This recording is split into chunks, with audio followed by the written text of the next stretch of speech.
ओम नमो भगवते वासुदेवाय। ओम नमो भगवते वासुदेवाय। ओम नमो भगवते वासुदेवाय। श्रीमद्भागवत गीता যথাযথ সপ্তদশ অধ্যায় শ্রদ্ধাত্রয় বিভাগ যোগ শ্লোক 11। অফলাকাঙ্ক্ষী যজ্ঞ বিধিদিষ্ট জয়িষ্যতে যষ্টব্য মে বেতি মন সমাধায় সসাত্বিকা। অফলাকাঙ্ক্ষী ফলের আকাঙ্ক্ষা রহিত ব্যক্তিগণ কর্তৃক যজ্ঞ বিধিদিষ্ট শাস্ত্রের বিধি অনুসারে যে ইজ্জতে অনুষ্ঠিত হয় দ্রষ্টব্যম অনুষ্ঠান করা কর্তব্য এবং অবশ্যই ইতি এভাবে মনকে সমাধায় একাগ্র করে তা সাত্বিক অনুবাদ ফলের আকাঙ্ক্ষা রহিত ব্যক্তিগণ কর্তৃক শাস্ত্রের বিধি অনুসারে অনুষ্ঠান করা কর্তব্য এভাবে মনকে একাগ্র করে যে যজ্ঞ অনুষ্ঠিত হয় তা সাত্বিক যজ্ঞ। তাৎপর্য: সাধারণ মানুষ কোনো ফলের আকাঙ্ক্ষা করে যজ্ঞ অনুষ্ঠান করে, কিন্তু এখানে বলা হয়েছে যে কোনো রকম ফলের আকাঙ্ক্ষা না করে যজ্ঞ অনুষ্ঠান করা উচিত। কর্তব্যবোধে আমাদের যজ্ঞ করা উচিত। মন্দির ও গির্জাগুলিতে যেভাবে সমস্ত আচার অনুষ্ঠান করা হয় তা সাধারণত অনুষ্ঠিত হয় জড়জাগতিক লাভের উদ্দেশ্যে, কিন্তু তা সাত্বিক ভাবাপন্ন নয়। কর্তব্যবোধে মানুষের মন্দিরে বা গির্জায় যাওয়া উচিত এবং পরম পুরুষোত্তম ভগবানকে শ্রদ্ধা নিবেদন করা, পুষ্পাঞ্জলি নিবেদন করা ও নৈবেদ্য নিবেদন করা উচিত। সকলেই মনে করে যে কেবল ভগবানের আরতি করার জন্য মন্দিরে গিয়ে কোনো লাভ নেই, কিন্তু অর্থ লাভের জন্য ভগবানের উপাসনার কথা শাস্ত্রে অনুমোদিত হয়নি। ভগবানের শ্রী বিগ্রহকে শ্রদ্ধাঞ্জলি নিবেদন করার জন্য সেখানে যাওয়া উচিত। তার ফলে মানুষ সত্যগুণ অধিষ্ঠিত হয়। প্রতিটি সভ্য মানুষের কর্তব্য হচ্ছে শাস্ত্রের নির্দেশ পালন করা এবং পরম পুরুষোত্তম ভগবানকে শ্রদ্ধা নিবেদন করা। শ্লোক 12। অবিসন্ধায় তু ফলং দম্ভাত্তমোপি চৈব যৎ ইজ্জতে ভরত শ্রেষ্ঠ তং যজ্ঞং বিদ্ধি রাজসাম। অভিসন্ধায় কামনা করে কিন্তু ফল দম্ভ অর্থম প্রকাশের জন্য অপি ও চ এবং অবশ্যই যে যজ্ঞ ইজ্জতে অনুষ্ঠিত হয় বরশ্রেষ্ঠ হে বরশ্রেষ্ঠ তম তাকে যজ্ঞ বিধি জানবে রাজসম রাজসিক। অনুবাদ: হে ভরশ্রেষ্ঠ, কিন্তু ফল কামনা করে দম্ভ প্রকাশের জন্য যে যজ্ঞ অনুষ্ঠিত হয় তাকে রাজসিক যজ্ঞ বলে জানবে। তাৎপর্য: কখনো কখনো স্বর্গলোক প্রাপ্তির জন্য অথবা কোনো জাগতিক লাভের উদ্দেশ্য নিয়ে যজ্ঞ ও বৈদিক আচার অনুষ্ঠান করা হয়। এই ধরনের যজ্ঞ বা আচার অনুষ্ঠান রাজসিক বলে গণ্য করা হয়। শ্লোক 13। বিধিহীনম অশিষ্টান্নং মন্ত্রহীনম অদক্ষিণাম শ্রদ্ধাবিরহিতং যজ্ঞং তামসং পরিচক্ষতে। বিধিহীনম শাস্ত্রবিধি বর্জিত, অশিষ্টান্নম প্রসাদান্ন বিতরণবিহীন, মন্ত্রহীনম বৈদিক মন্ত্রহীন, অদক্ষিণম দক্ষিণারহিত, শ্রদ্ধাবিরহিতম শ্রদ্ধাহীন যজ্ঞকে তামসম তামসিক পরিচক্ষতে বলা হয়। অনুবাদ: শাস্ত্রবিধি বর্জিত, প্রসাদান্ন বিতরণহীন, মন্ত্রহীন, দক্ষিণাবিহীন ও শ্রদ্ধারহিত যজ্ঞকে তামসিক যজ্ঞ বলা হয়। তাৎপর্য: তমগুণে শ্রদ্ধা হচ্ছে প্রকৃতপক্ষে অশ্রদ্ধা।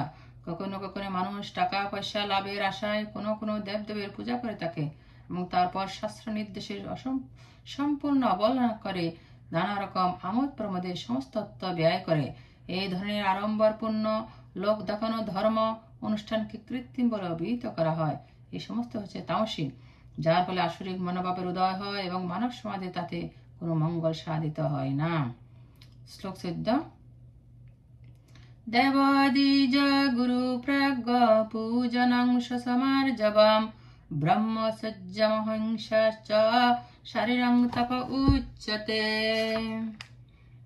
দেব পরমেশ্বর ভগবান দ্বিজ ব্রাহ্মণ গুরু প্রাজ্ঞ পূজনীয় ব্যক্তিগণের পূজনম পূজা শোষম শোষ আর্জবম সরলতা ব্রহ্মচর্য অহিংসা চ ও শারীরম কায়িক তপস্যা উচ্চতে বলা হয়। অনুবাদ: পরমেশ্বর ভগবান ব্রাহ্মণ গুরু ও প্রাজ্ঞগণের পূজা এবং শৌচ সরলতা ব্রহ্মচর্য ও অহিংসা এগুলোকে কায়িক তপস্যা বলা হয়। তাৎপর্য: পরমেশ্বর ভগবান এখানে বিভিন্ন ধরনের তপস্যা কৃচ্ছ সাধনের ব্যাখ্যা করেছেন। প্রথমে তিনি কায়িক তপস্যা কৃচ্ছ সাধনের কথা বলেছেন। পরমেশ্বর ভগবানকে, দেব দেবীকে, সিদ্ধ পুরুষকে, সৎ ব্রাহ্মণকে, সৎ গুরুকে এবং পিতামাতা আদি গুরুজনদেরকে অথবা যারা বৈদিক জ্ঞান সম্বন্ধে অবগত তাদের সকলকে শ্রদ্ধা করা উচিত অথবা তাদের শ্রদ্ধা করার শিক্ষা গ্রহণ করা উচিত। এদের সকলকে যথাযথ সম্মান দেওয়া উচিত। বাইরে ও অন্তরে নিজেকে পরিষ্কার রাখার অনুশীলন করা উচিত এবং আচার ব্যবহারে সহজ সরল হতে শেখা উচিত। শাস্ত্রে যা অনুমোদন করা হয়নি তা কখনোই করা উচিত নয়। কখনো অবৈধ স্ত্রীর সঙ্গ করা উচিত নয়। কেবলমাত্র বিবাহের মাধ্যমে স্ত্রী সঙ্গ করার নির্দেশ শাস্ত্রে দেওয়া হয়েছে, এছাড়া আর কোনো মতেই নয়। একে বলা হয় ব্রহ্মচর্য। এগুলি হচ্ছে দেহের তপস্যা কৃচ্ছ সাধন। শ্লোক 15। অনুদ্বেগ করং বাক্যম সত্যং প্রিয় হিতং চ যৎ শ্রদ্ধায়া বৈষ্ণং চৈব বাঙ্গময়ং তপোচ্যতে। অনুদ্বেগ করম অনুদ্বেগ কর, বাক্যম বাক্য, সত্যম সত্য, প্রিয় প্রিয়, হিতম হিতকর, চ ও যৎ যা, শ্রদ্ধায় বেদ পাঠের, অভ্যসনম অভ্যাস, চ ও এব অবশ্যই, বাঙ্গময়ম বাচিক তপস্যা উচ্চতে বলা হয়। অনুবাদ: অনুদ্বেগ কর, সত্য, প্রিয় অথচ হিতকর বাক্য এবং বৈদিক শাস্ত্র পাঠ করাকে বাচিক তপস্যা বলা হয়। তাৎপর্য: এমনভাবে কোনো কথা বলা উচিত নয় যার ফলে অন্যদের মন উত্তেজিত হতে পারে। তবে শিক্ষক তার ছাত্রদের শিক্ষাদান করবার জন্য সত্য কথা বলতে পারেন, কিন্তু তা যদি অন্যদের যারা তার শিষ্য নয় তাদের উচ্চরিত করে তোলে তাহলে সেখানে তার কথা বলা উচিত নয়। এটি হচ্ছে বাচ বেগ দমন করার তপস্যা। এছাড়া অর্থহীন প্রজল্প করা উচিত নয়। ভক্ত মণ্ডলীতে যখন কথা বলা হয় তখন তা যেন শাস্ত্র প্রমাণের ভিত্তিতে প্রতিষ্ঠিত থাকে। যা বলা হয় তার যথার্থতা প্রতিপন্ন করার জন্য তৎক্ষণাৎ শাস্ত্র প্রমাণের উল্লেখ করা উচিত। সেই সঙ্গে ওই ধরনের আলোচনা অন্যের কাছে শ্রুতিমধুর হওয়া উচিত। তবে এই ধরনের আলোচনার মাধ্যমে পরম মঙ্গল লাভ হতে পারে এবং মানব সমাজের উন্নতি সাধিত হতে পারে। বৈদিক সাহিত্যের অনন্ত ভাণ্ডার রয়েছে এবং সেগুলি পাঠ করা উচিত। একেই বলা হয় বাচবেগের তপস্যা। শ্লোক 16। মনোপ্রসাদ সম্মতং মৌনমাত্মা বিনিগ্রহ ভাব সংশুদ্ধিরিত্যতা তপমানসমুচ্যতে। মনোপ্রসাদ চিত্তের প্রসন্নতা, সম্মতম সরলতা, মৌন আত্মবিনিগ্রহ মনোসংযম, ভাব সংশুদ্ধি ব্যবহারে নিষ্কপটতা ইতি এতৎ এগুলোকে তপস্যা মানসিক উচ্চতে বলা হয়। অনুবাদ: চিত্তে প্রসন্নতা, সরলতা, মৌন, নিগ্রহ ও ব্যবহারে নিষ্কপটতা এগুলোকে মানসিক তপস্যা বলা হয়। তাৎপর্য: মানসিক তপস্যা হচ্ছে সব রকমের ইন্দ্রিয় সুখ ভোগের ইচ্ছা থেকে মনকে মুক্ত করা। মনকে এমনভাবে শিক্ষা দিতে হবে যাতে সে সর্বক্ষণ মানুষের কি করে মঙ্গল হবে সেই চিন্তায় মগ্ন থাকে। মনের শ্রেষ্ঠ শিক্ষা হচ্ছে চিন্তায় গাম্ভীর্য। কৃষ্ণ ভক্তি থেকে কখনোই বিচ্যুত হওয়া উচিত নয় এবং সর্বদাই ইন্দ্রিয় সুখ ভোগ পরিত্যাগ করা উচিত। স্বভাবকে নির্মল করে গড়ে তোলার উপায় হচ্ছে কৃষ্ণ ভাবনাময় হওয়া। মনের সন্তোষ তখনই লাভ করা যায় যখন মনকে সমস্ত ইন্দ্রিয় উপভোগের চিন্তা থেকে দূরে সরিয়ে রাখা যায়। আমরা যত ইন্দ্রিয় সুখ ভোগের চিন্তা করি মন ততই অসন্তুষ্ট হয়ে ওঠে। বর্তমান যুগে আমরা ইন্দ্রিয় সুখ ভোগের জন্য নানা রকম পন্থায় মনকে অনর্থক নিযুক্ত করছি এবং তাই মানসিক শান্তির কোনো সম্ভাবনা নেই। মানসিক শান্তি লাভের শ্রেষ্ঠ উপায় হচ্ছে মহাভারত ও পুরাণ আদি বৈদিক শাস্ত্রে মনকে নিবদ্ধ করা, যা নানা রকম মনোমুগ্ধকর আনন্দদায়ক কাহিনীতে পরিপূর্ণ। এই জ্ঞানের সহায়তা লাভ করে মানুষ পবিত্র হতে পারে। মন যেন সব রকমের কপটতা থেকে মুক্ত থাকে এবং আমাদের উচিত সকলের মঙ্গল কামনা করা। মৌনতা মানে হচ্ছে সর্বক্ষণ আত্মজ্ঞান লাভের চিন্তা মগ্ন থাকা। এই অর্থে কৃষ্ণ ভাবনাময় ভক্ত হচ্ছেন যথার্থ মৌন। আত্মনিগ্রহের অর্থ হচ্ছে মনকে সব রকমের ইন্দ্রিয়সুখ ভোগের বাসনা থেকে মুক্ত রাখা। আমাদের অকপট ব্যবহার করা উচিত, তার ফলে আমাদের অস্তিত্ব শুদ্ধ হয়। এই সমস্ত গুণাবলী হচ্ছে মানসিক তপস্যা। শ্লোক 17। শ্রদ্ধয়া পরয়া তপ্তং তপস্তং ত্রিবিধং নরে অফলাকাঙ্ক্ষীভিযুক্তে সাত্বিকং পরিচক্ষতে। শ্রদ্ধা সহকারে পরয়া পরম তপ্তম অনুষ্ঠিত তপস্যা তা ত্রিবিধে নরে মানুষের দ্বারা অফলাকাঙ্ক্ষার হিত যুক্ত সাত্বিক পরিচক্ষতে বলা হয়। অনুবাদ: ফলাকাঙ্ক্ষার হিত মানুষের দ্বারা পরম শ্রদ্ধা সহকারে অনুষ্ঠিত ত্রিবিধ তপস্যাকে সাত্বিক তপস্যা বলা হয়। শ্লোক 18। সৎকারমানা পূজাতং তপোদম্যেন চৈব যৎ ক্রিয়তে তদিহ প্রোক্তং রাজসং চলমধ্রুবম।